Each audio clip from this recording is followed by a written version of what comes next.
bem-vindos. Nossa palestra de hoje, nós teremos o André conosco e vamos iniciar esse momento agora com a nossa leitura do Evangelho. Então, boa noite a todos. A leitura de hoje é do capítulo 14. Honrai a vosso pai e a vossa mãe. É o item 5. Quem é minha mãe e quem são meus irmãos?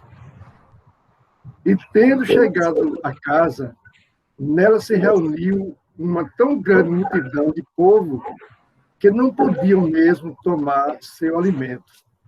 Seus parentes, tendo sabido disso, vieram para se apoderarem dele, porque diziam que ele havia perdido o espírito.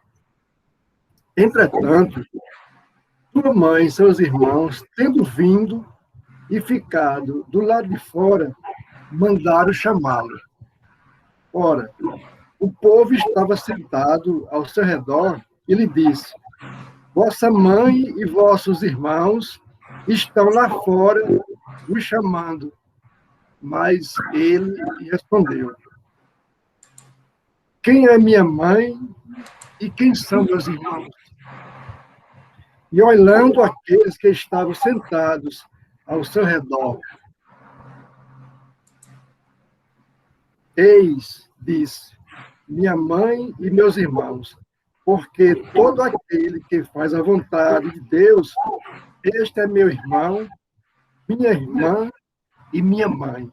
Isso está em Mateus, capítulo 3, versículos 20 e 21 e 31 a 35. E também em Mateus, capítulo 4, versículo 12, capítulo 12, versículo 46 a 50. Certas palavras parecem estranhas na boca de Jesus e contrastam com a sua bondade e sua inalterável benevolência para com todos. Os incrédulos não deixaram de fazer disso uma arma, dizendo que ele próprio se contradizia. Um fato irrecusável é que a sua doutrina tem por base essencial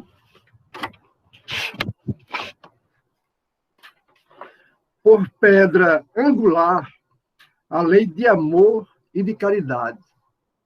Não podia, pois, destruir de um lado o que estabelecia de outro.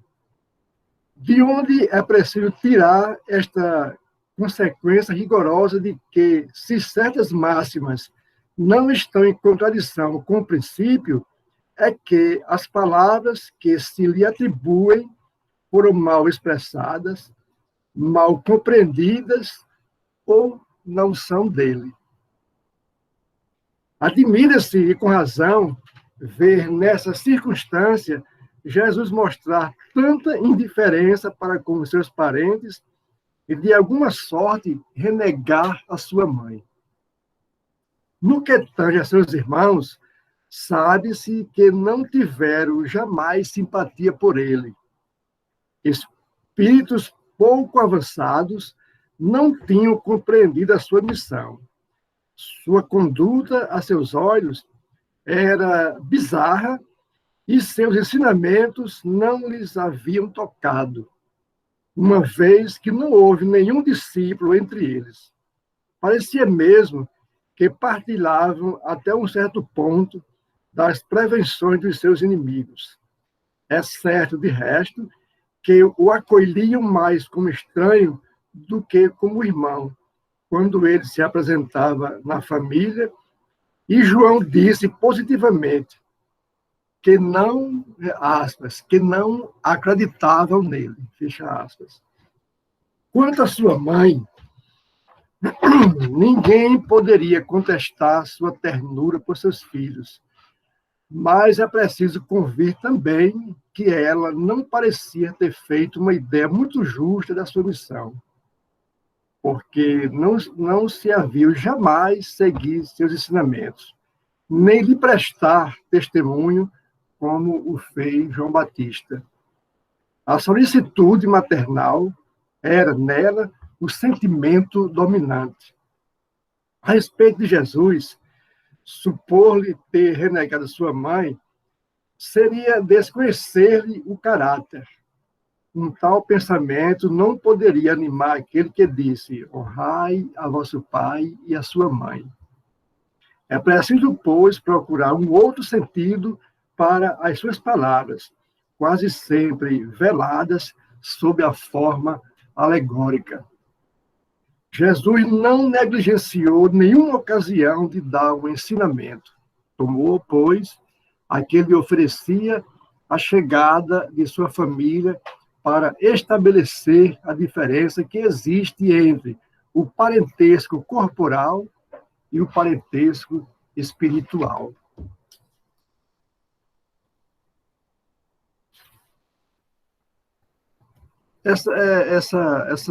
Essa passagem, como outras, ela pode ter várias interpretações, mas a gente não pode perder o foco da personalidade de Jesus. Uma pessoa que veio para modificar o meio onde ele vivia de uma maneira que todos nós desejaríamos ou desejamos fazer, mas encontramos dificuldades, porque é uma pessoa que não deixou, pelo menos não há prova, não deixou nada escrito, mas o seu modo de viver, porque ele era o exemplo, é o que fazia a diferença.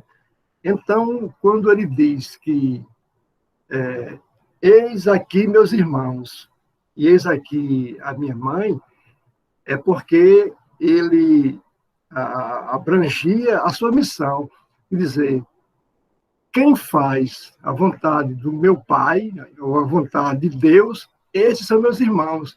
Então, é uma forma da sua missão de tornar todos iguais.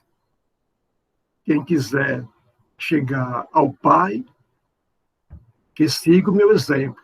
Então, honrando o pai e honrando a mãe. Então, quem faz isso,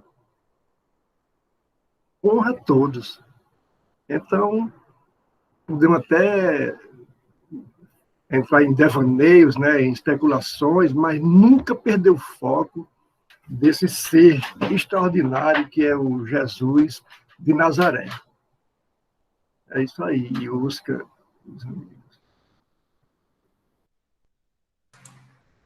Obrigada, Bino. Gorete, você vai fazer a prece agora?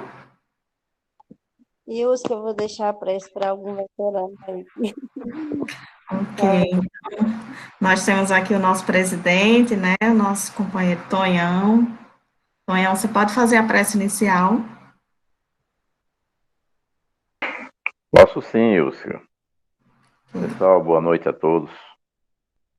É com grande alegria que estamos em mais um encontro, rogando as benesses de Jesus, como foi dito há pouco, nosso guia e modelo, e possamos nós, militantes das filas espíritas, rogar as bênçãos dos espíritos superiores sobre todo o nosso planeta, que necessita tanto nesses momentos de pandemia, necessita tanto de paz, tranquilidade para passarmos dessa hora tão extrema para cada um de nós que aqui se encontra, e ao mesmo tempo rogar as bênçãos dele para aqueles que sucumbiram de acordo com a justiça divina a essa pandemia. Que possamos nós, agradecido pelos bons espíritos que nos guiam os destinos, nos orientam a seguir em frente, possamos nós também agradecer pelo destemor de Kardec nesse 18 de abril, há muitos anos atrás, agradecer a ele por ter nos dado esse farol de luz que abre os caminhos para a nossa compreensão da vida espiritual. Assim seja.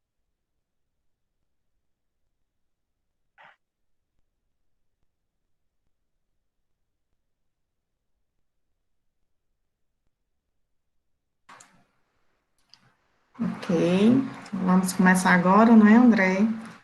Palestra do André, que tem como título O Sentido do Sofrimento, da Explicação à Consolação.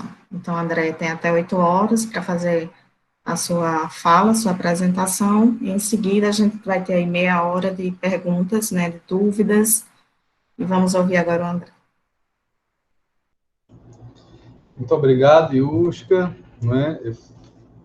Primeiro, uma felicidade de nós termos aqui os franciscanos, gente de outros centros, né? O pessoal, sejam bem-vindos, né?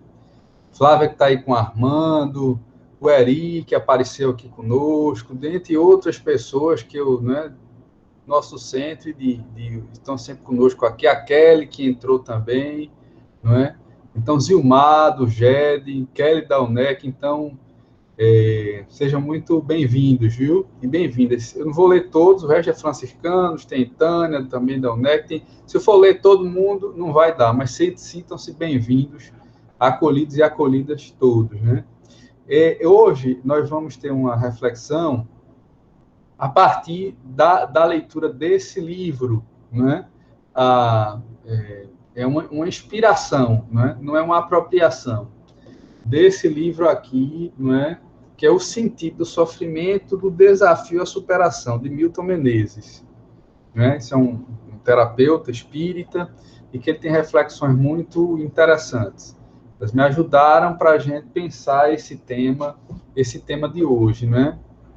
Eu vou arriscar e vou projetar uns slides, né, muito modestos, né? Eu geralmente não gosto muito de fazer palestra com slides, eu sempre acho que corta muito meu raciocínio, etc. Mas já vou anunciar isso, pedir a vocês que tenham paciência, mas eu precisava organizar o pensamento, eu acho que pode, né, nos ajudar nessa reflexão de eu ser entendido. O desafio que é a gente fazer uma reflexão da contribuição que o Espiritismo tem, o estudo do Espiritismo sobre o entendimento, a compreensão dos sofrimentos que a gente enfrenta na vida, né? Isso é unanimidade. Todos nós passamos situações desafiadoras, positivas e negativas. As negativas a gente entende como sofrimento, né? Então, não há ninguém de rei, imperador a mendigos, não é? No topo da escala social ou na base que não experimente não tem essa experiência do sofrimento. É uma inerente à condição humana. Nesse momento nós estamos, né? Nesse momento de um planeta, né, de provas e expiações, em transição, né? Então, a gente entende à luz do Espiritismo que essa experiência do sofrimento é uma experiência comum ao nosso nível evolutivo e ela tem um sentido, ela tem um propósito, não é? Então, essa é uma questão para a gente refletir. Nosso eixo norteador é essa, na noite de hoje. Há um propósito no sofrimento, há um propósito na vida. A vida com propósito é uma bênção, não é? Então, a gente precisa entender isso. O conteúdo do Espiritismo nos ajuda a entender o propósito de estarmos vivos, né? E nos dá energia para os enfrentamentos às situações desafiadoras, dos sofrimentos que todos nós nos deparamos, né? Maiores, superlativos, às vezes menores, né? Todos nós temos fases difíceis e fases, né, que a gente, né, tem consequências benfazejas e depois aparecem outros desafios. Isso é o ciclo da vida.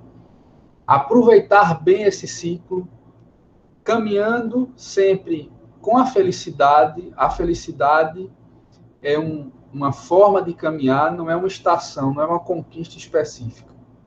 Então, apesar dos desafios da vida, inclusive dos sofrimentos que a gente enfrenta, né, digerir esses sofrimentos de cabeça erguida, mantendo a dignidade, sem negociar, né, nossa dignidade, nossa fé, nossa relação pessoal com Deus. Ao contrário, nos fortalecendo nela, é que o Espiritismo nos ajuda para dar um sentido a isso, né?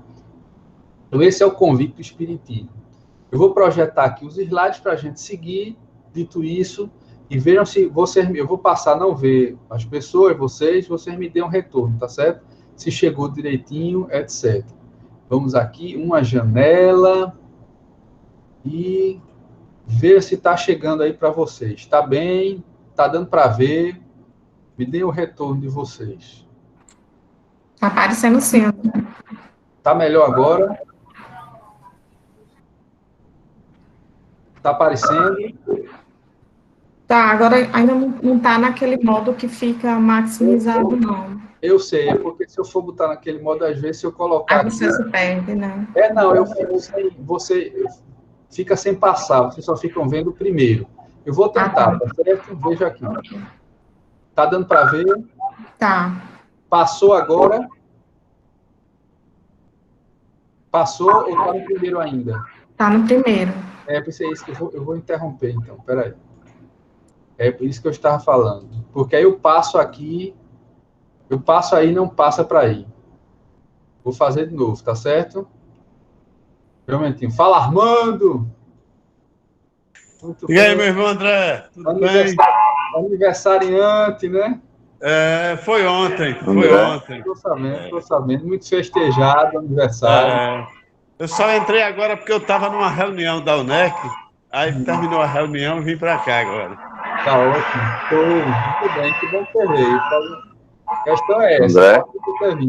Opa, Tonhão. André, se você já botar a janela, antes de você compartilhar, se você botar a janela já com o slide já no modo apresentação, você vai dando enter, ele consegue passar. Então deixa eu interromper aqui. Você abre a janela já no modo apresentação, aí quando você bota escolher uma janela, aí ele já passa. Deixa eu ver só aqui, como é que faz aqui, para eu entender também. Eu deixar aqui, não entendi não, como é que é? Professor Antônio Fernandes, me diga aí que eu não sei, não desenrolei. André, você já abre, você vai lá para o PowerPoint, certo. abra bota já em modo apresentação. Certo. Lá no PowerPoint, bota em modo apresentação. E como é que eu aí, saio? Você clica naquele símbolozinho do Windows que tem do lado esquerdo do teclado, parece que é a segunda ou terceira tecla, do lado do seu lado esquerdo do teclado, aí você vai ver as janelas tudinho. Peraí, viu, Tonhão? Deixa eu ver. Rapaz, eu não vou desenrolar não, viu? Eu tenho que viver ainda umas 3 encarnações para poder dar conta disso. Eu não vou desenrolar no teclado, não. Então vai daquele jeito mesmo. Vou daquele jeito mesmo. Isso é coisa para, assim, sabe? Isso é negócio de profissional. Eu ainda estou engatinhando. Vou fazer aqui. Obrigado, Tonhão. Valeu a tentativa. Mas eu já vi que não vou desenrolar, não. Paciência. Compartilhar. Certo? Vocês estão me vendo, não estão? Ou estão vendo aí? Chegou? Chegou, André. Pronto. Então, o tema da palestra é esse. O sentido do sofrimento. Da explicação à consolação. Certo? E aí a gente vai entender por que da explicação à consolação. A consolação, ela prescinde da explicação. A explicação, qual é essa relação entre explicação e explicação? Estou dizendo explicação espírita. Porque uma coisa que o Espiritismo inaugurou na teologia foi o porquê. Eu gosto do exemplo do perdão, por exemplo. Né? Explica aí por que a pessoa tem que ser desapegada aos bens materiais. Outros segmentos religiosos, cristãos respeitáveis, vão dizer assim, porque Jesus mandou. Certo, mas ele mandou por quê? Perdão. Jesus ensinou, exemplificou, em última instância, o perdão. Mas por que ele mandou perdoar? Então, nós, espíritas, temos uma explicação, não é? Diz, olha, a mente humana, não é, uma usina de força, não é? O pensamento é aquele veículo de energia, não é? Que a mente emite. Se você só pensa em bens materiais, você se conecta, se liga, não é? Energeticamente àqueles bens materiais, e você desencarna e você fica preso àqueles elos, porque qual foi o sentido de sua vida? O sentido de sua vida era acumular bens materiais. Às vezes você deposita no objeto um valor afetivo e aquilo não te liberta, te prende, não é? Eu vou dar um exemplo de uma moça está na literatura espírita, e o André Luiz relata uma moça que o noivo fora para Portugal e ele deixou um espelho, não é? Aqui, né, a tradição do século XIX, né? Ele deixou um espelho e esse espelho era uma promessa de casamento, né? Então, ele viaja, vai para Portugal, lá ele se consorcia com outra pessoa e ela passou a vida esperando, né, se olhando naquele espelho. Aquele espelho era uma promessa de felicidade, de ventura, etc. Resultado, ela desencarnou e André Luiz ainda localizou ela ligada ao espelho, né? Então, vejam, o que eu estou mostrando é uma explicação, não é, espírita para o fenômeno, explicando o porquê do fenômeno. É uma explicação que nos faz refletir sobre os nossos comportamentos, as nossas opções, porque, a partir da lei de causa e efeito, nossas opções nas ações que escolhemos ter trazem consequências. Então, a explicação espírita nos faz entender o porquê. Por exemplo, a gente precisa perdoar, a gente precisa se desapegar dos bens materiais, não é? Por quê? Porque se a gente quer construir a felicidade, uma forma, né, de relação com a vida, com Deus, com o próximo, a gente precisa, né, trazer esse coração leve, não é? Então, onde está se depositando seu coração? Né? No sentido de seus pensamentos, de seus sentimentos, etc. É na mágoa, no rancor, no desejo de vingança, isso aprisiona teu coração. O perdão liberta, né? Então, são explicações das consequências de nossos atos. Então, isso é muito importante. O Espiritismo trazer no seu corpo doutrinário explicações sobre os fenômenos da vida. E essa vida, no sentido lato, no sentido profundo, essa vida é na relação entre o plano material e o plano espiritual, né? Numa só perspectiva. Então, o Espiritismo tem uma visão muito profunda e nos ajuda a entender os fenômenos da vida. Esse é um exercício muito importante. Essa primeira constatação, certo? Agora, o que é que a gente precisa refletir? Como nós, espíritas, estamos lidando com esse presente que a espiritualidade nos trouxe, que são as explicações do Consolador Prometido. As explicações que os espíritos trouxeram, que o corpo doutrinário do espiritismo nos permite, né, para entender, compreender um pouco mais os fenômenos da vida, os fenômenos que nos cercam, os fenômenos que todos nós estamos imersos, não é? E aí uma primeira pergunta provocadora, norteadora, que eu quero fazer para vocês, para a gente ir brincando, tá certo? Chegou aí, tá dando para vocês verem? Retorne aí. Yuska. Estou vendo, beleza. Estou vendo, beleza. Beleza, pronto, valeu. Então, pergunta norteadora. O Espiritismo é o Consolador Prometido ou o Explicador Prometido? Isso é uma primeira provocação, né, para a gente refletir. A explicação no Espiritismo tem uma função muito importante. Mas, se a explicação só bastasse, qual é o sentido? Para que o Espiritismo veio? Essa explicação, ela precisa estar associada à consolação. Porque, acima de tudo, o Espiritismo é o consolador. Ele consola, ele apazigua, não é? Ele abençoa, ele traz um bálsamo ao coração. Né? Então, o que nós espíritas estamos fazendo com as explicações que o Espiritismo nos dá? Estamos consolando, né? Então, qual é a questão, um ponto importante para a gente refletir? E aí é a resposta da pergunta. Ora, o Espiritismo é o consolador prometido, não é o explicador.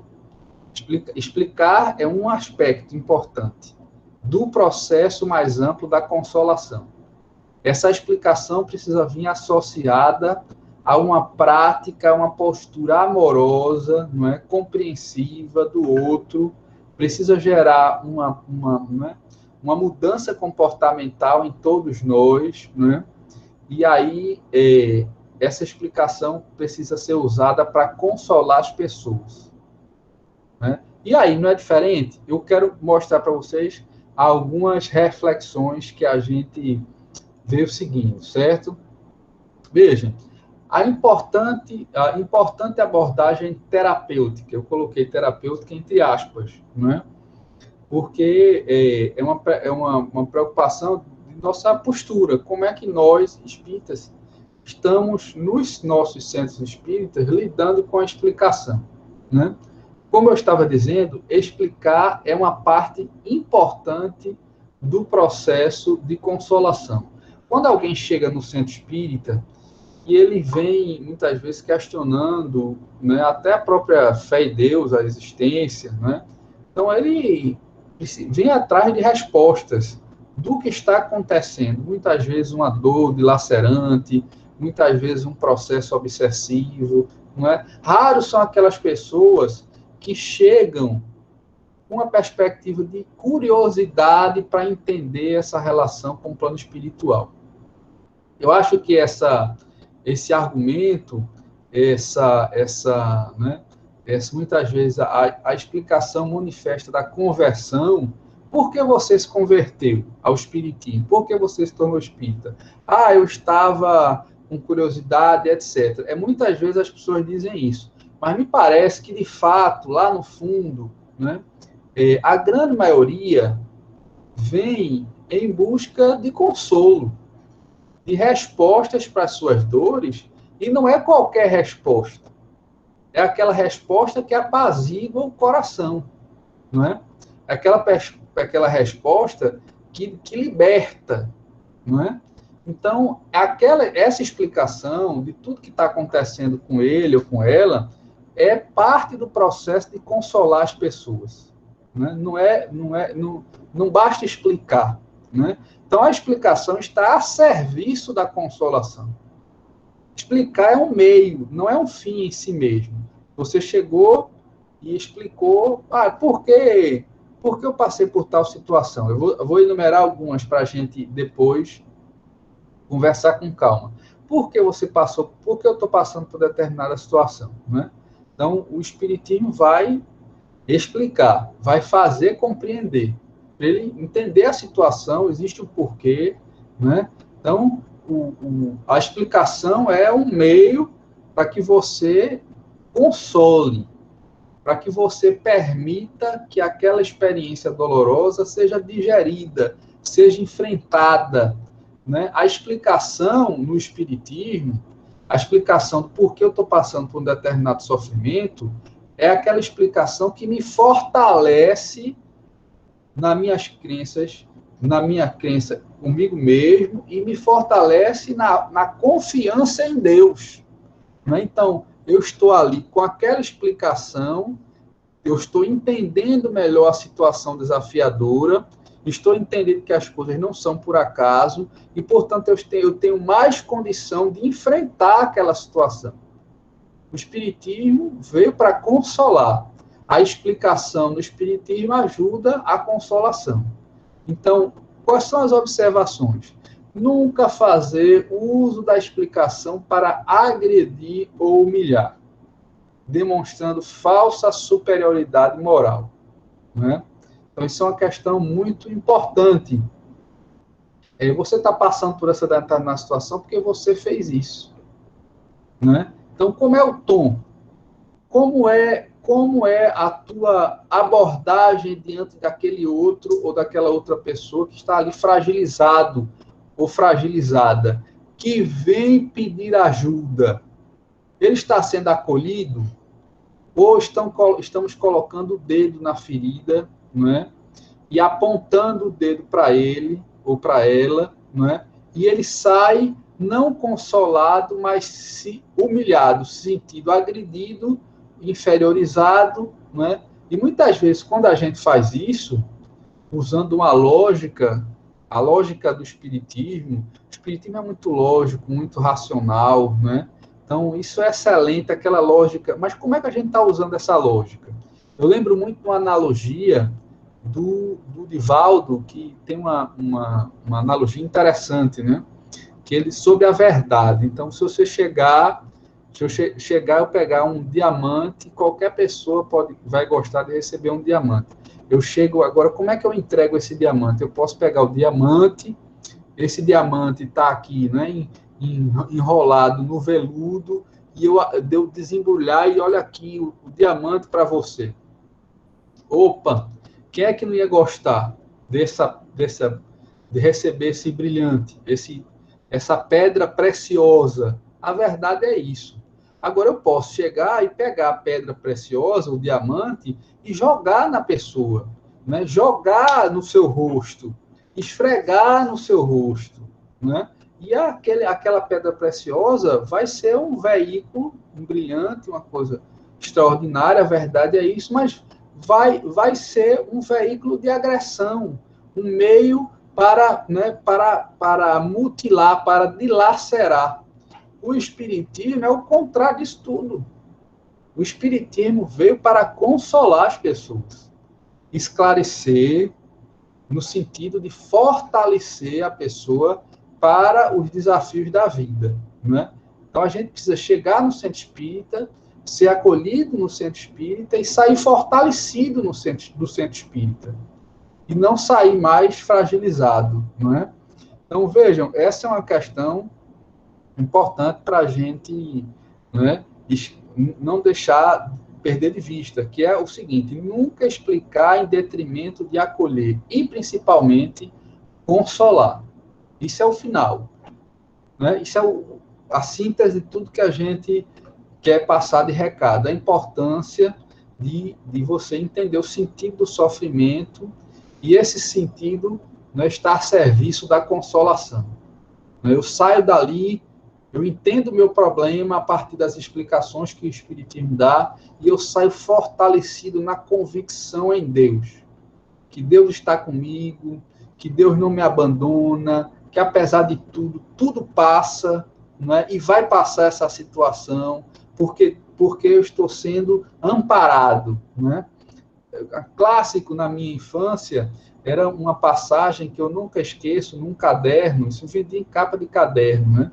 Que era uma passagem, né, chamada Pegadas na Areia. Não sei se vocês sabem desse. Isso era num caderno, eu lembro daquilo demais, aquilo, né, foi uma mensagem que eu trouxe para o resto da vida. No Pegadas na Areia era essa passagem, né? Era uma história que dizia assim: a pessoa morre, né, e encontra com Jesus.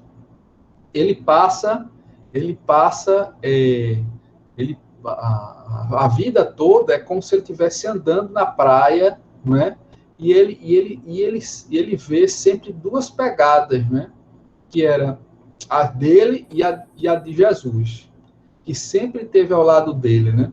Mas ele percebe que nas fases mais difíceis só tinha uma pegada, duas pegadas, não tinha um par, né? Ele sempre ao lado ali estava ele, né? E outro par de pegadas que era Jesus, mas nas fases mais difíceis só tinha um par de pegadas, né?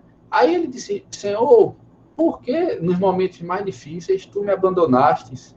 Eu estava sozinho naqueles momentos mais difíceis. E Jesus, né, na história, vira para ele e diz assim: não, meu filho, naqueles momentos mais difíceis, eu te carregava nos braços, né? Então, isso é muito importante. Sair do espiritismo, do centro, eu cheguei no centro, não é sair do espiritismo, eu estou falando sair da frequência do centro espírita. Eu fui frequentar o espiritismo e saio dali com a certeza de que Jesus está no leme, com explicações racionais. Isso é a fé raciocinada, né? Jesus está no leme, está nos conduzindo, não é? E nos piores momentos ele nos carrega nos braços. Isso é uma questão muito importante. Esse é o sentido da explicação no espiritismo, né? Então isso é uma coisa para a gente não perder de vista. Nunca explicar em detrimento de acolher e principalmente consolar. Por quê? Porque O Espiritismo é o Consolador prometido, não é simplesmente o explicador prometido. Ok? E aí, quando a gente pensa na questão da explicação, a gente precisa entender assim, olha, é importante esse exercício que o Espiritismo faz. Ele diz assim, olha, eu vou analisar um caso de sofrimento. Por que eu estou sofrendo? Por que eu estou sofrendo? Então, o Espiritismo, isso eu remonto a uma outra palestra que a gente teve uma palestra de Kelly, depois eu fiz uma palestra também nesse sentido do sofrimento, hoje eu estou fazendo uma síntese, né? E nós, naquele momento, trouxemos esses 3 elementos. Eu estou retomando para a gente seguir, né? Então, nós temos esses 3 elementos. Uns casos de sofrimento. Você tem o contexto atual. Isso o próprio Kardec está lá no Evangelho segundo o Espiritismo. Né? Causas né, atuais e pregressas do sofrimento. Né? Então, nós temos um contexto atual. Sempre o princípio kardeciano. Vamos procurar explicações materiais, né, do fenômeno, seja um fenômeno mediúnico, seja um fenômeno do sofrimento. Vamos aqui procurar explicações no contexto atual. Né? Lembrar daquele camarada que chegou, foi atrás de Kardec, porque os animais dele estavam doentes, ele não conseguia resolver. Ele foi atrás do Kardec, os espíritos disseram, numa reunião mediúnica, disse, olha, não tem nada espiritual, diga a ele que limpe o estábulo. Né? Era uma questão da higiene que ele estava tratando.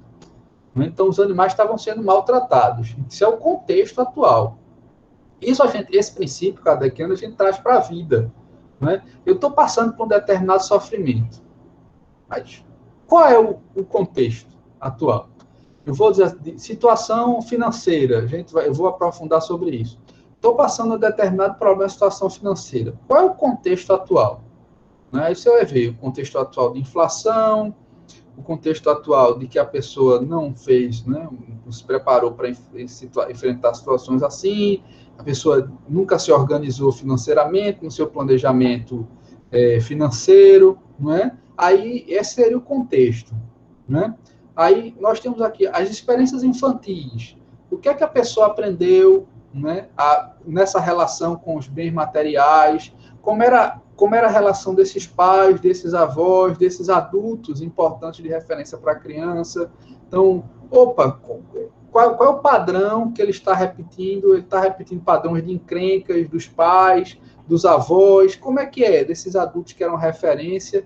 Então, você pode entender a situação atual pelo contexto que a pessoa está vivendo, né, o contexto próximo, recente, pelas histórias do percurso de vida da pessoa, não é? Então, as experiências infantis. Mas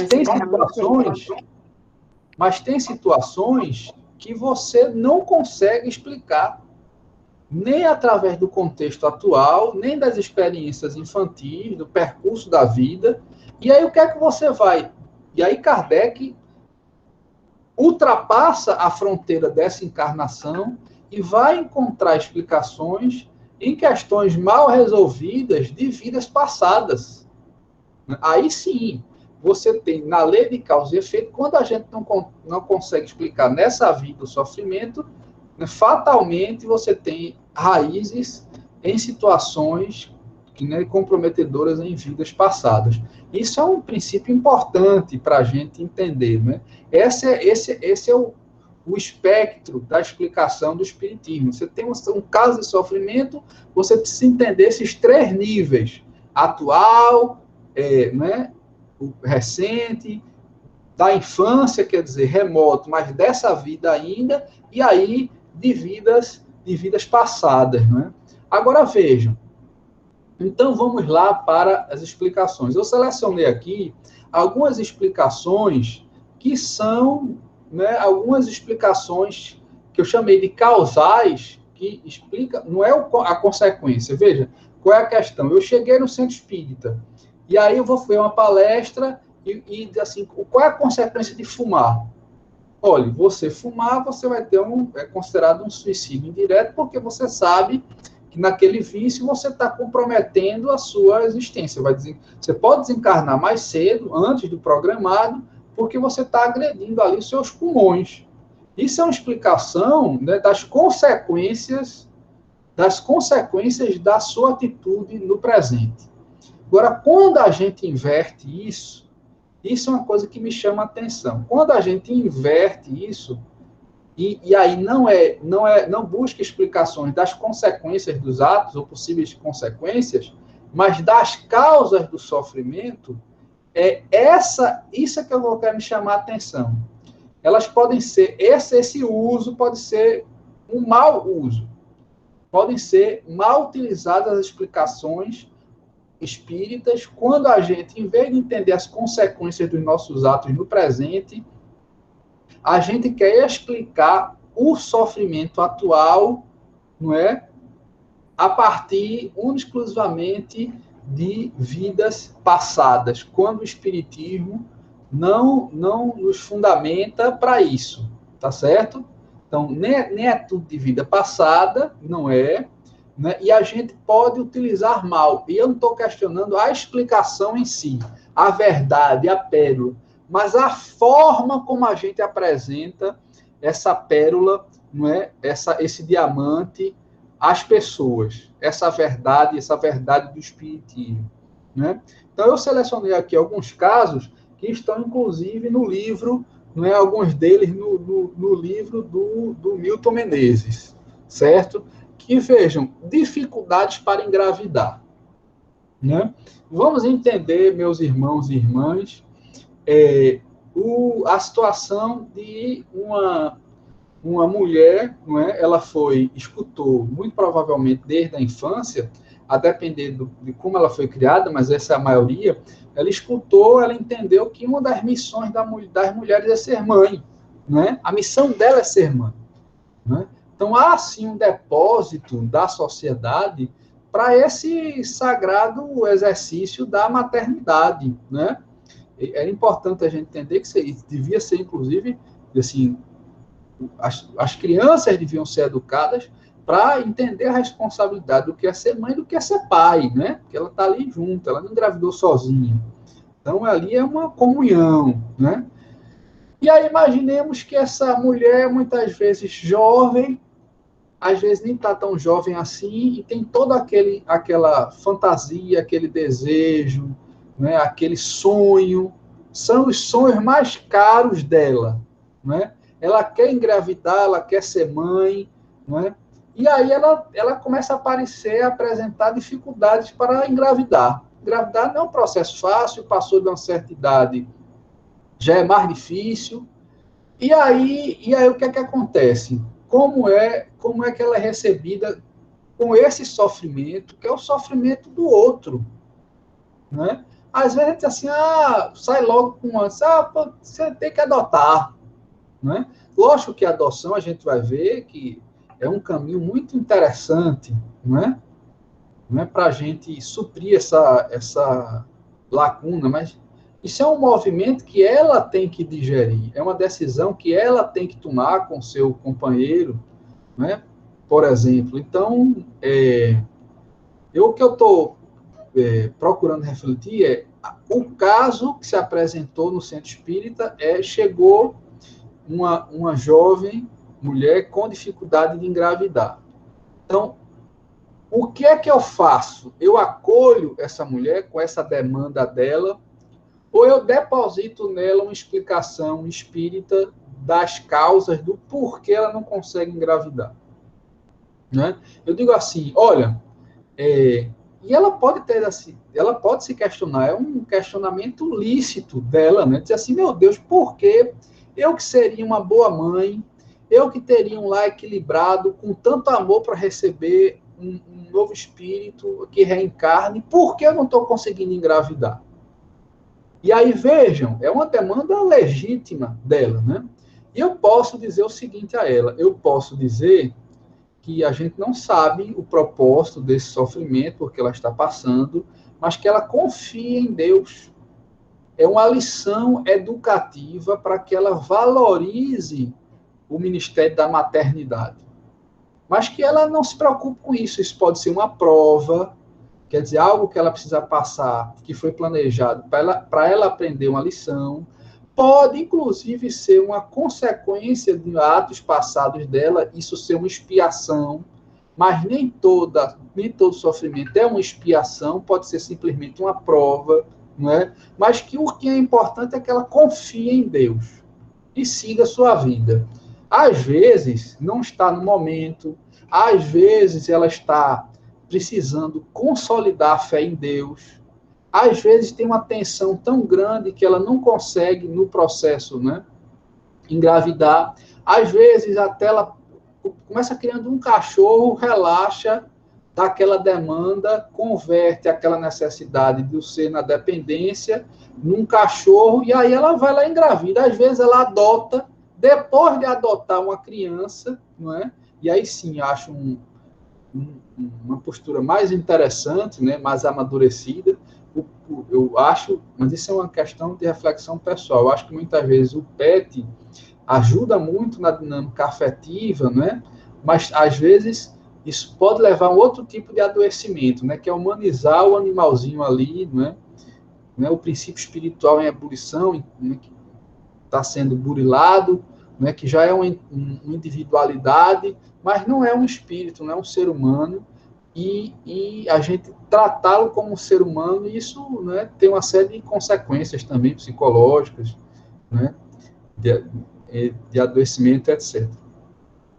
E aí a mulher, mas eu estava dizendo, a mulher adota um filho, e aí nesse processo de adotar um filho, depois ela mesmo relaxa, teve aquela demanda atendida, e aí ela acontece de ter uma gravidez, né? Quantos casos a gente não sabe assim, que acontecem assim, né?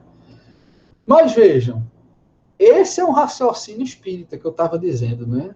Mas se eu chego para essa mulher que vem com essa demanda e no atendimento fraterno digo, sabe o que pode ter acontecido? É provável que você fez um aborto. E aí você está com dificuldade de engravidar hoje porque você fez um aborto em vidas passadas. Você abusou, está passando por isso para poder você aprender a valorizar a maternidade. Ora, é possível que ela tenha feito um aborto? É possível, certo? É possível que ela tenha tido 20 filhos de forma irresponsável e aí ela não cuidou bem dos filhos e agora está com dificuldade de engravidar para aprender a valorizar a maternidade? É possível. É possível, por exemplo, que ela tenha engravidado em uma situação difícil. Se você pega uma coisa, é a realidade do século XX, XXI. Outra coisa é quando você recua um pouco mais no tempo, século XIX, século XVIII, uma mulher que engravidasse fora do casamento era uma situação, hoje ainda é difícil, imagine a situação desafiadora. E ela aí pôde recorrer ao aborto como uma porta falsa para resolver os problemas. E é uma experiência duríssima, duríssima. Mesmo a mulher hoje, numa clínica especializada, é uma experiência devastadora para o feto e para ela mesma, né? Então, não é uma experiência fácil. Que Deus é esse, minha gente, que puniria alguém assim de forma tão... né? Deus não é assim.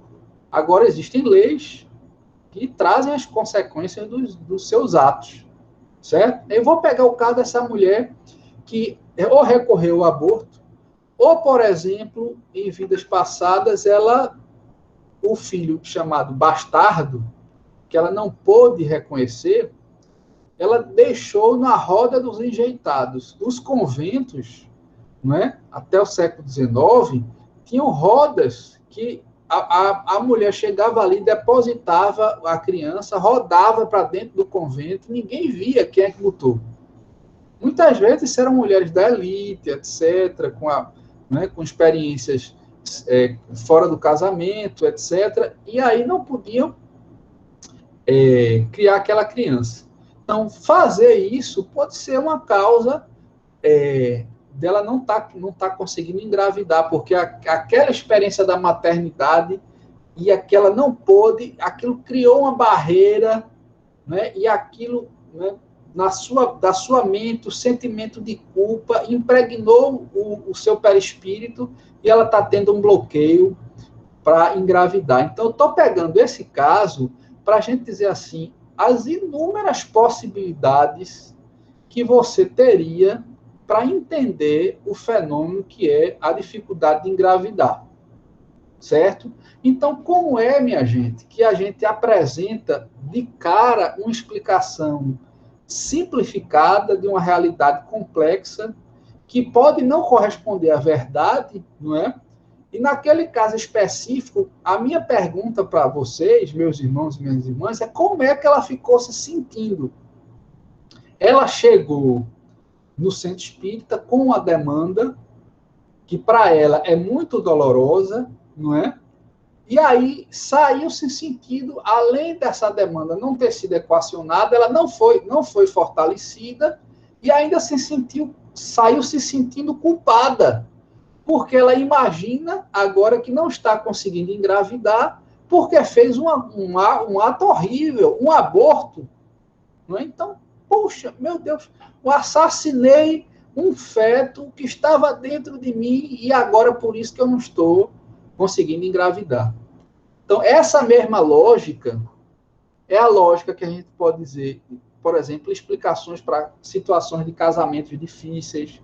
Né? Muitas vezes vocês estão ali no casamento, um casamento desafiador, difícil, e o espiritismo não fragiliza a instituição do casamento, mas também não tem o dogma de que, né, não pode separar, não pode, às vezes a situação de ser o casal que vai decidir, né? Mas às vezes tem situações que, por exemplo, é um casamento dificílimo, é um casamento que você está ali submetido a abusos, violência, até violência física, psicológica, etc. E a explicação, a verdade do espiritismo é usado não para fortalecer a pessoa, para que a pessoa fique no casamento com perdão, se ela tiver condição, ou que ela tenha força de sair daquele casamento, não é? E seguir para outras paragens e cuidar da felicidade dela. Às vezes tem situações assim, de agressão física e psicológica, e aí a maioria das situações acontece com mulheres, que as mulheres são muito julgadas. Já tem todo um depósito nas mulheres em relação, elas são educadas para aguentar, para sofrer, olha, né, tem que ter paciência com ele. E aí a explicação espírita, a explicação do espiritismo, mal utilizada, mal empregada, para dizer assim, você aguente que você com certeza fez mal a ele em vidas passadas, né, e agora você está passando por essa situação, e você aguenta, porque senão você volta de novo. Ora, minha gente, onde é que tem no espiritismo uma situação, uma explicação dessa, que a pessoa é obrigada a submeter a torturas, agressões físicas e morais? Ninguém é obrigado a isso. Então, se for por amor, não é? Num casamento difícil, e você ficar para ajudar o outro, a outra, é uma coisa. Mas, se submeter a uma situação dessa, que muitas vezes degringola para um feminicídio e tudo mais, o espiritismo vai te dizer, não, você impeça que ele te faça mal. Esse companheiro vai na sua evolução, refletir, vai continuar esse processo de autodescobrimento, né, com outras paragens, e o bem que você pode fazer a ele, nesse momento, é não deixar que ele te faça mal. Cuide da sua vida, se ame. Então, essa seria uma postura do espiritismo, né? Fortalecer, consolar e fortalecer a pessoa para que ela tome a melhor decisão, a melhor decisão para ela, do seu problema. O problema é dela, né? Então, esse mesmo raciocínio a gente pode ter para problemas financeiros, né? Para a obsessão, não é, espiritual. O obsessor você chegou no centro espírita com a demanda de um processo obsessivo, questões muitas vezes mal resolvidas, e você chegar e dizer assim, sabe por que você está sendo obsediado? Porque você assassinou essa pessoa em outras vidas. Aí, ora, a obsessão se baseia em dois elementos, o sentimento de culpa, não é? E o medo. Aí, se você fortalece a culpa, você amplia o processo obsessivo. Não interessa o que houve em vidas passadas para ter esse vínculo, às vezes até são cúmplices, são comparsas de vidas passadas. E que estão ali para se refazer, para se reconciliar. O importante nesse momento é pensar para frente. Não é? Pensar para frente. Eu vou pedir só, Yusca, para conseguir fechar o leque que eu abri, mais 2 minutinhos para fechar essa questão. Ora, eu fico pensando, se a gente olhar aqui, essas questões que eu apontei de causas né, de explicações causais mal utilizadas pelos espíritas, não é pelo espiritismo, né, são muito semelhantes a essa estrutura explicativa de culpabilização da vítima. Eu vou pegar o exemplo do estupro. Vocês já devem ter, assim, um caso muito superlativo, eu não quero que vocês fiquem pensando na questão do estupro especificamente, apenas para dar um exemplo. É muito comum que uma vítima de estupro seja culpabilizada. Assim, por que ela passou por essa experiência? O que aconteceu? Foi que ela fez para acontecer isso? Ela estava com a roupa curta, não é? Ela colocava fotos sensuais no seu Instagram, não é? E assim por diante. Olha, se você for analisar, a maioria desses casos, a moça não estava com roupa, né, curta, e se ela tivesse era problema dela, não tinha direito, o corpo dela não tinha direito de o camarada vir, não é, e invadir, violentar, etc, etc. Então, isso não são justificativas, mas as mulheres muitas vezes escutam essas coisas, né, sendo culpabilizadas. Eu estou pegando esse caso, mas para a gente voltar aqui e dizer assim, às vezes você passa um processo difícil, desafiador, e a explicação do espiritismo tem que vir no sentido de te fortalecer e consolar, e não de te culpabilizar. Aí você chega no centro espírita sofrendo, tá certo?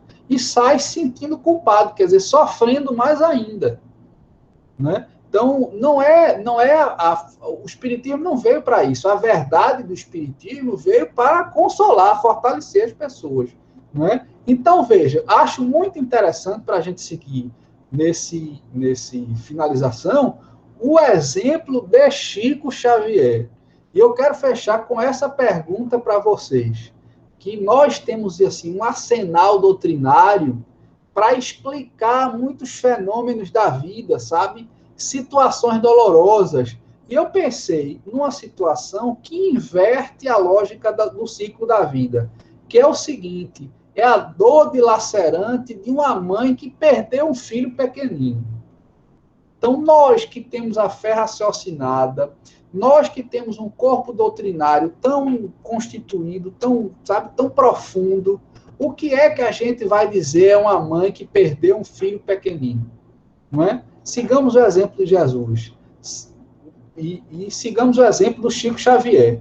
Eu vou perguntar a vocês, chegou uma mãe no centro espírita, o que é que você faria nessa situação que perdeu o filho pequenino? Qual é a explicação que você daria para ela da perda do filho?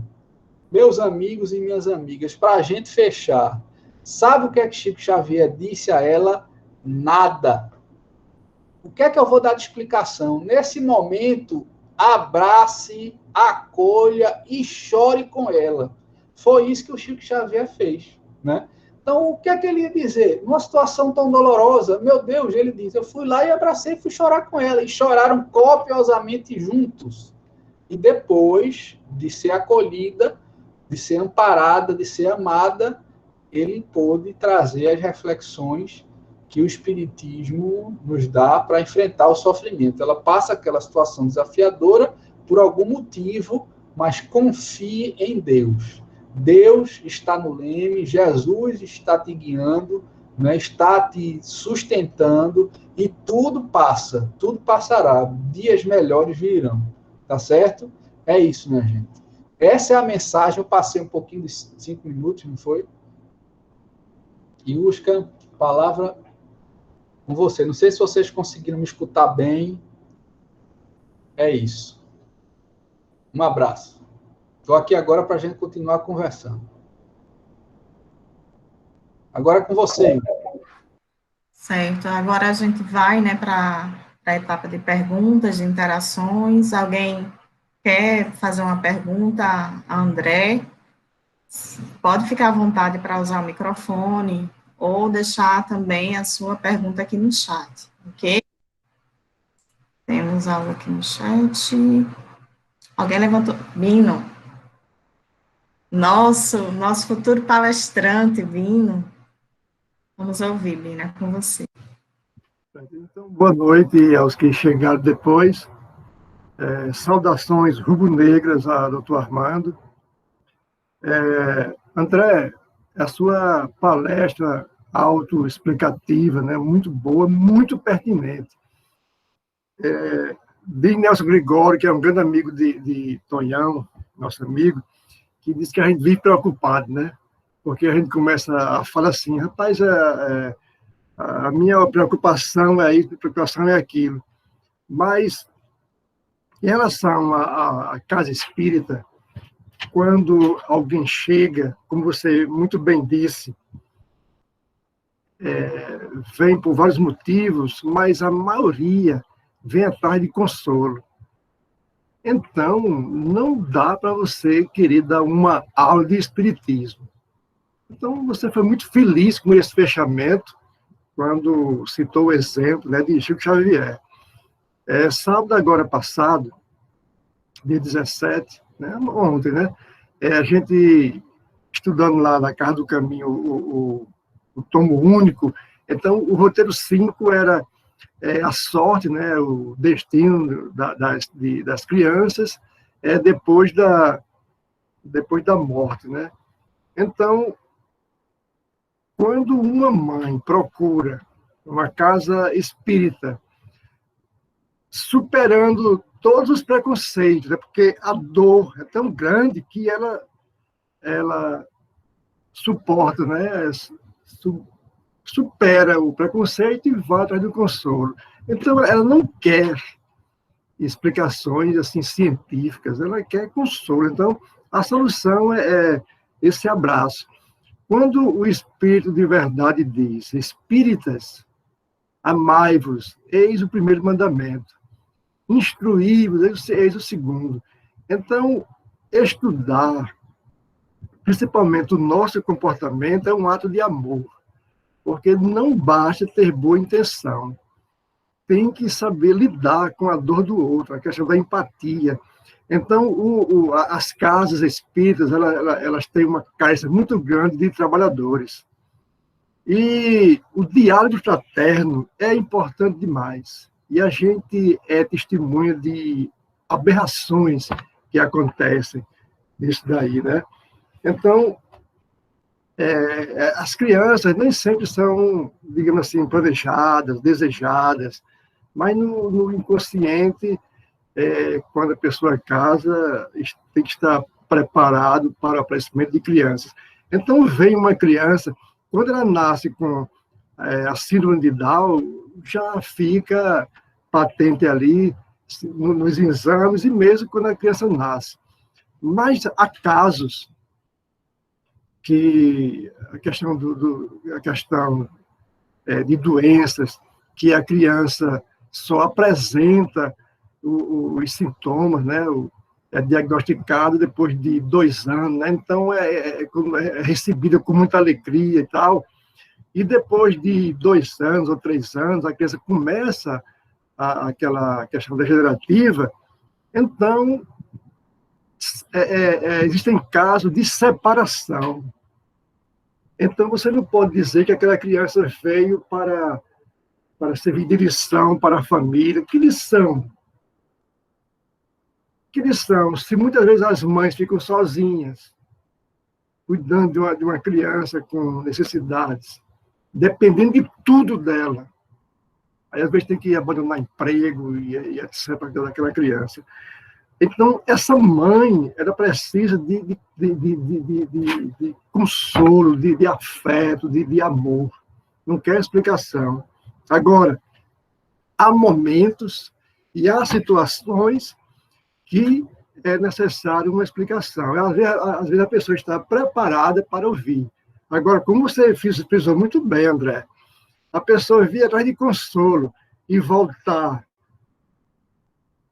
com sentimento de culpa, essa casa é para ser fechada.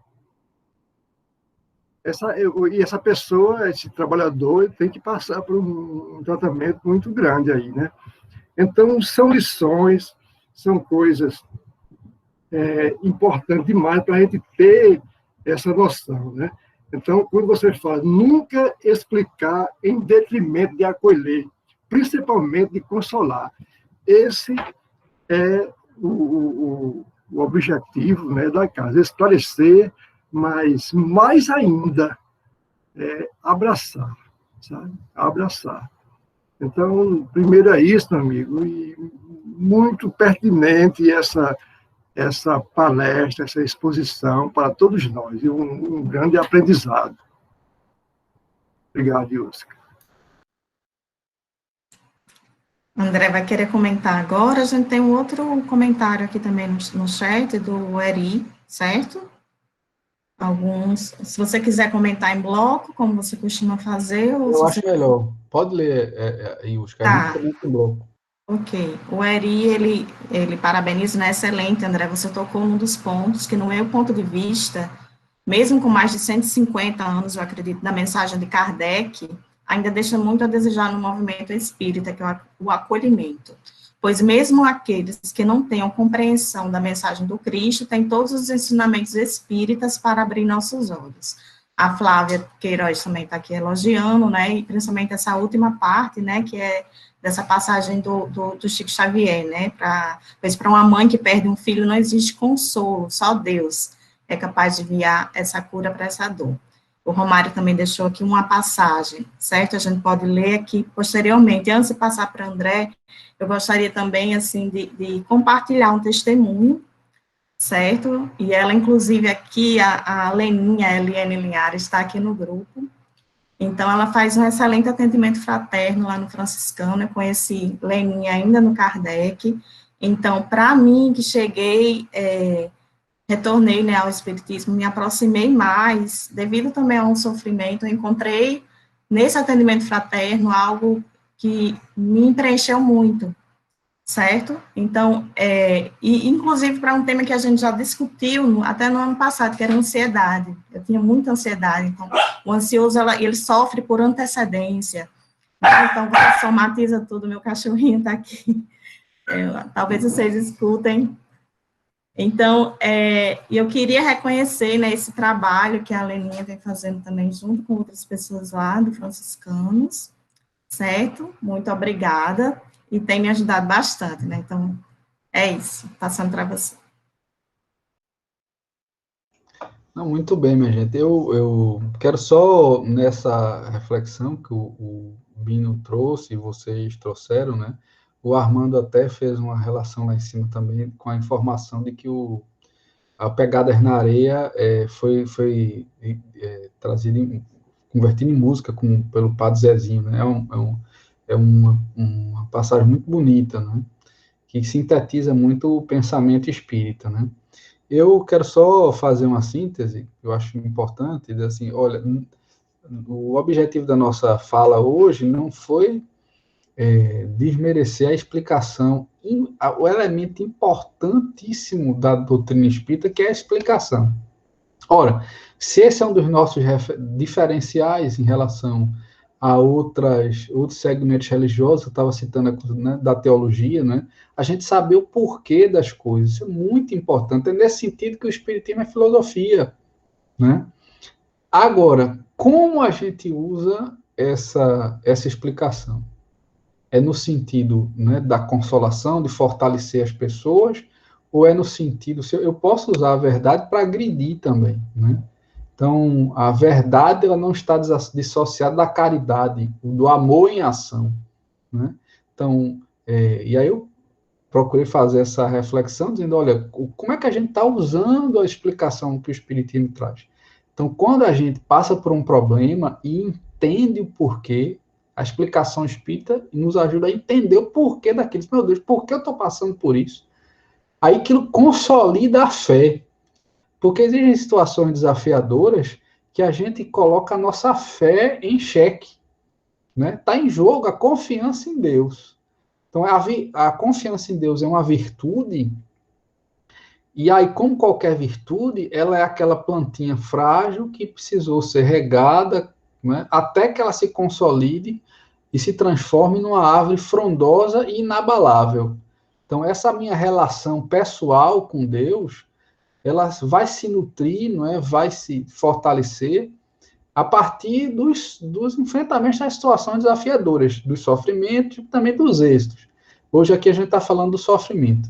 Então, é muito, muito importante que a gente use a explicação do Espiritismo nas nossas vidas no sentido de fortalecer essa árvore, essa virtude da confiança em Deus. Aí, poxa, como é que eu estou me sentindo? Ou como é que a outra pessoa está sentindo a partir de como eu apresento a explicação espírita? Ela fortaleceu a fé dela?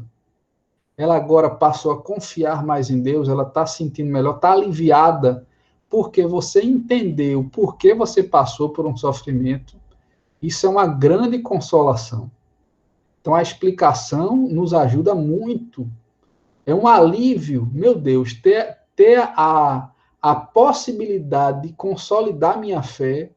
Passei por aquilo, mas em momento nenhum eu estava abandonado. Deus estava me guiando, me conduzindo, a espiritualidade, né? Então eu aprendi lições e saí fortalecido da situação. Então, e uma explicação espírita me ajuda a entender que Deus não me abandonou. Então, agora, se eu uso a explicação para ferir, para depositar a culpa no outro, para apontar o dedo, não é? Aí, né, apontar o dedo na ferida, apontar o dedo para o outro. Então, isso é uma falta de caridade. Eu estou usando o espiritismo para agredir, não é? Mesmo, Bino, isso é uma coisa muito interessante, né? Deus me livre, não quero fechar casa nenhuma, viu? Mas assim, mesmo o que eu acho interessante é que a pessoa não se percebe fazendo isso. Que eu entendo que não é a intenção de ninguém usar muitas vezes a explicação espírita para agredir, mas isso é uma coisa atávica, isso é uma cultura, isso é uma prática, uma postura que a pessoa traz de outras vidas, né, de outras vivências em segmentos religiosos tradicionais, de outras vidas dessa vida agora, né, que são muito hierárquicos, né, e a postura do líder, do sacerdote, que é diferente do leigo, é superior, então aquilo pode dar ensejo, né, a falta de humildade, etc. E a pessoa traz isso e está achando que está fazendo o certo. O que é interessante é isso, ele está achando que está sendo extremamente espírita, não está usando a explicação do espiritismo, mas está usando em que sentido? Né? Como a gente usa? Eu quero só fechar contando uma história para vocês. Eu não gosto de contar histórias pessoais, mas eu só conto as histórias quando eu erro. Quando eu acerto, eu não fico contando. Eu acho que a gente pode contar na palestra quando a gente erra e aprende a lição, né? Porque, veja, tudo tem forma de se falar, né? Eu lembro de uma situação, quando eu entrei no espiritismo, assim, né, estava muito convicto e estudando, muito aderindo àquela fase inicial da conversão, né?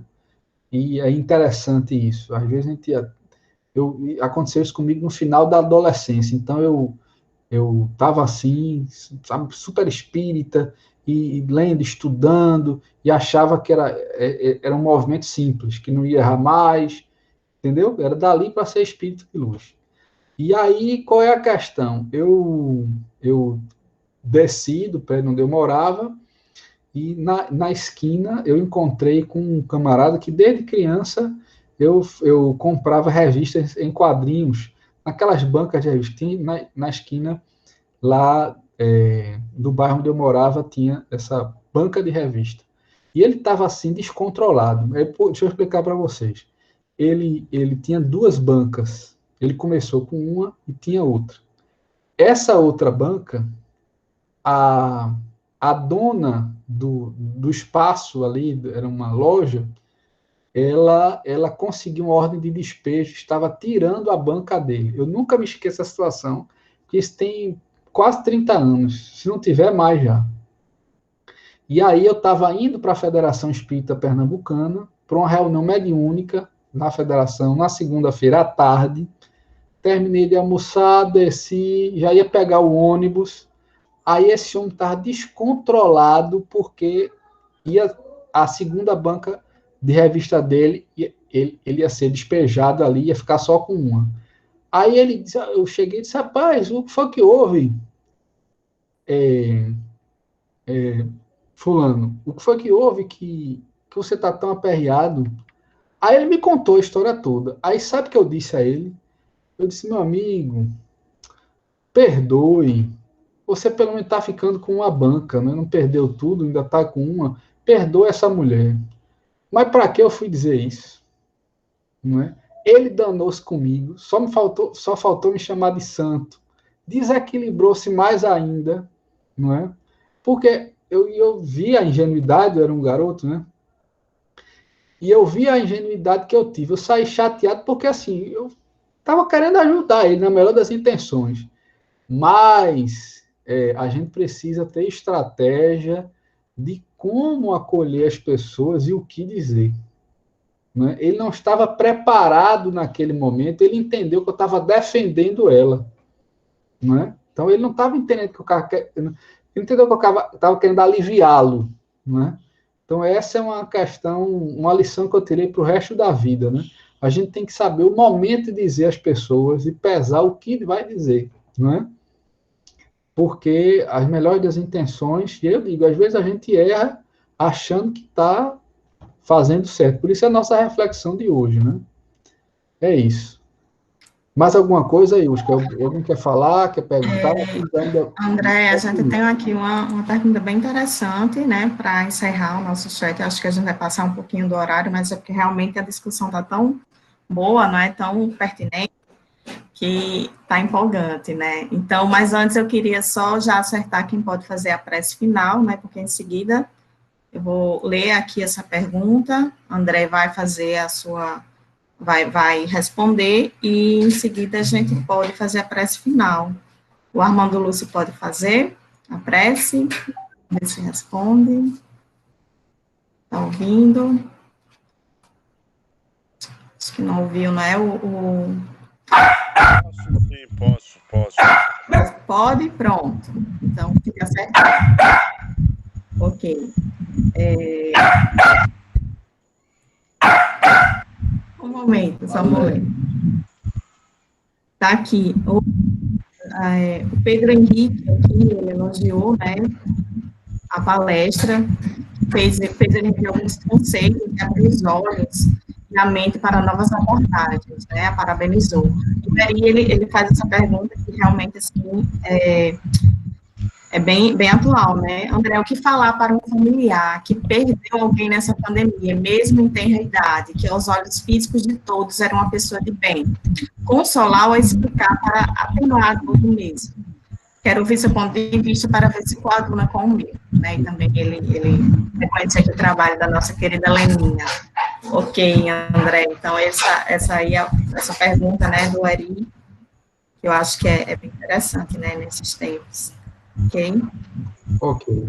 Muito bom. A gente está caminhando para o final, mas eu diria ali, porque a situação que nós todos estamos, né, trazer um pouco essa situação para a situação desafiadora da pandemia, né? E, meu amigo, eu diria assim, primeiro, a explicação, ela não é contrária à consolação, sabe? A gente pode explicar e, ao explicar, consolar, não é? Às vezes não tem o que explicar. A gente precisa entender também que o Espiritismo não se propõe a explicar tudo, ele explica muita coisa, mas a gente não precisa explicar tudo. Às vezes a gente sai com explicações que não estão dentro do corpo doutrinário espírita, mas no esforço, na intenção de de explicar, porque o Espiritismo traz muitas explicações. Primeiro, eu acho que a gente deve se ater às explicações do Espiritismo, não é? E segundo, sempre usar as explicações que o Espiritismo dá para consolar as pessoas, e não para, né, ferir, não para humilhar, não para, né, impor a verdade do Espiritismo ao outro, né? Então, a pandemia, eu penso que não é diferente desse raciocínio que nós estamos, né, desenvolvendo. Na pandemia, assim, há um quadro kármico que a gente precisa entender, não é? Aí, seguindo aquele, tem um contexto, ó, seguindo aquela lógica que eu estava apresentando, os 3 níveis. Tem um contexto atual que explica, não é, a situação do Brasil, por exemplo, nessa disseminação do vírus, do caso grave que o Brasil está, né, tem um contexto atual, né? Mas tem um contexto menos atual, né, que está um pouco lá atrás, né, da formação do Brasil, etc. E tem o contexto, que eu diria, da ancestralidade de vidas passadas. Minha gente, meu avô, e aí isso eu vou criar, tá certo? Não são, isso não é um texto doutrinário que eu estou trazendo, é uma reflexão a partir do que a gente conhece do Espiritismo. Meu avô me dizia que na infância, meu avô nasceu em 1910, né? Vovô Antão. Vovô, ele me dizia que na infância ele tinha encontrado, ele lembrava de um escravo, ex-escravo, né? Que ele chegou a conhecer, que ele achava, isso aí enseja para uma história, outra história muito interessante. Ele achava que ele, ele que andava com um saco, né, esse ex-escravo, e ele lembra que a esposa dele era jovem e muito bonita, né, desse ex-escravo. E ele achava que ele tinha um livro que só depois de adultos, né, historiador, fui entender que era o livro de São Cipriano, que é um livro medieval que passou para a cultura brasileira a partir dos portugueses, né? E é um livro de tradição oral, capa preta, né? E achava que aquele livro dava poderes de encantar, né? E ele achava que a esposa nova era por conta da capacidade de enfeitar, etc. Enfeitiçar, né? Enfeitiçar as mulheres e se avultar, né? E passar desapercebido, etc, etc. Mas o fato é que meu avô conheceu escravos, né? Então, veja, minha gente, isso é o que eu quero chamar a atenção. As questões kármicas do Brasil, aqui tinha escravo até um dia desse. Meu avô conheceu, né?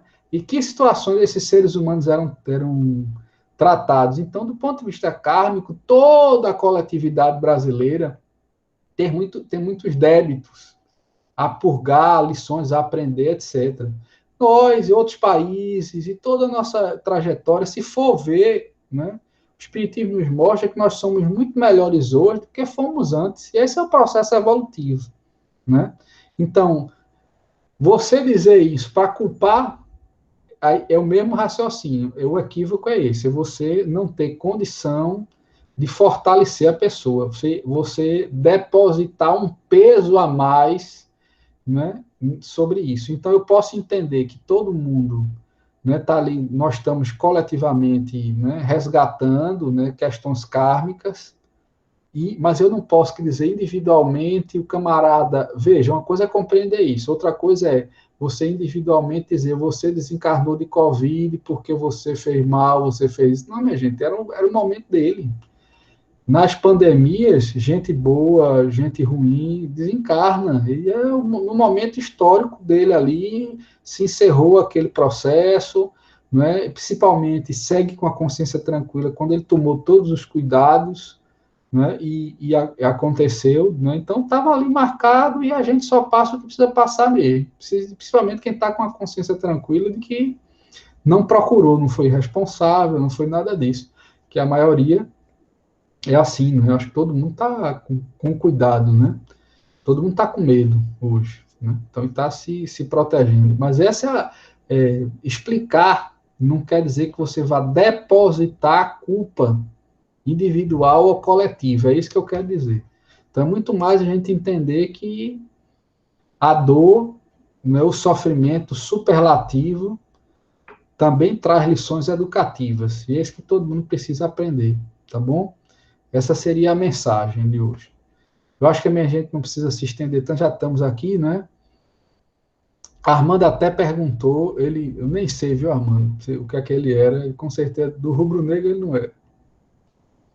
O camarada lá do negócio. Ele tem cara de tricolor ou alvirrubro, para quem conhece, os entendedores entenderão. Ei, muito bem. Yuska, agora a palavra com você, aí Armando fazer a prece. Ok, vamos para a prece, né? Armando?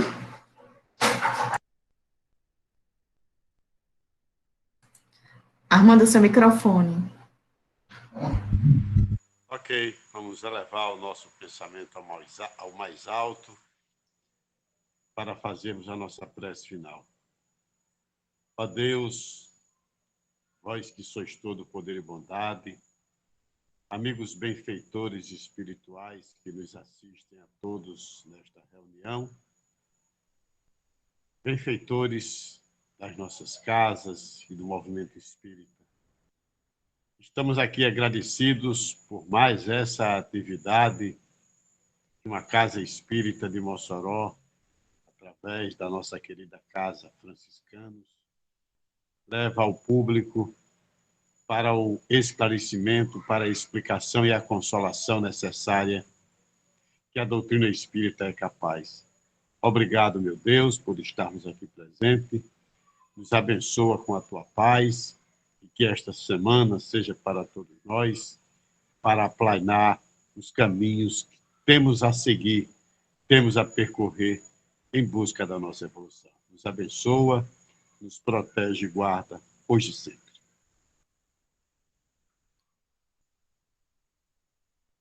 Muito bom, minha gente. Boa semana. Obrigado, Yuska, pela condução. Deixa aí. Vai perguntar se o Tonhão tinha alguma coisa para falar. Não, André, nós continuamos aí no mesmo ritmo, né, dos decretos, né, das autoridades sanitárias, né?